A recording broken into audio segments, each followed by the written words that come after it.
नमस्कार, आप देख रहे हैं पहली खबर 24x7 खबर। यूपी के महाराजगंज से एलएसी पर हुए चीनी सैनिकों के साथ झड़प में भारत के 20 जवान शहीद हो गए हैं, जिसके बाद पूरे भारत में उबाल है।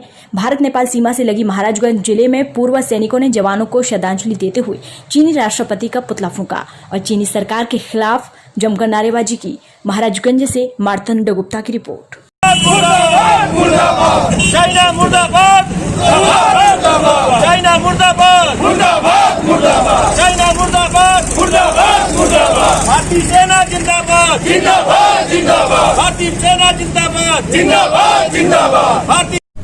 हम भारत सरकार से यह मांग करते हैं कि हमारे 20 जवानों के शहादत के बदले उनके 120 जवान जब तक मारे नहीं जाते तब तक हमारी इंडिया आर्मी को संतुष्टि नहीं मिलेगी और हमारे देश के नागरिकों को संतुष्टि नहीं मिलेगी। आज तक हम 1962 की बात करते आते हैं। 1962 में हमने और हमारे देश की इंडियन आर्मी ने उनको उस समय खदेड़ दिया था जब हमारे पास केवल लाठी होती थी। आज तो हमारे पास ऐसे आधुनिक हथियार हैं कि हम अपने देश में बैठे हुए चाइना को भी उड़ा सकते हैं। हमारी सरकार इस पे केवल अमल करे और विचार करे तो हम यहाँ बैठ के भी चाइना से जंग जीत सकते हैं।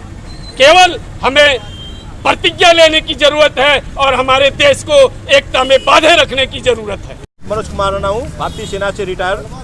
और जिस तरह से चाइना ने हमारे 20 सैनिकों को इस तरह से जो घात लगाकर हमला किया है, हम पूरे समस्त देशवासी चाहते हैं कि माननीय प्रधानमंत्री नरेंद्र मोदी से ताकि इसका बदला लिया जाए और चाइना में घुसकर उनके वहाँ पर हमारे भारत का झंडा गाड़ा जाए ताकि चाइना कभी भी हमारे भारत के ऊपर नज़र उठाने की हिम्मत न कर सके। चाइना हो या पाकिस्तान, अब हमें किसी से डरने की जरूरत नहीं है। हम सक्षम हैं, हम भारतवासी विश्व में राज कर सकते हैं। इसलिए हमारे भारत सैनिक भी बहुत मजबूत है। भारत सैनिक चाहेंगे तो सारे विश्व में राज कर सकता है। बस प्रधानमंत्री जी आप आगे बढ़े, हम आपके साथ हैं।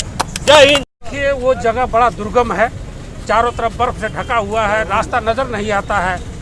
लेकिन जो 1962 की सिचुएशन था उस समय और इस समय ज़मीन आसमान का फर्क हो गया। हमारे पास उस समय आधुनिक हथियार नहीं थे, उनके पास आधुनिक हथियार राइफलें थी। इस समय हमारे पास ऐसे राइफल और ऐसे आधुनिक हथियार हैं कि उनका हम मुंह तोड़ जवाब दे सकते हैं। हम इसमें पीछे नहीं हटेंगे।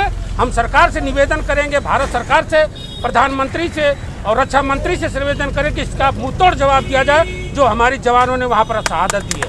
जय हिंद।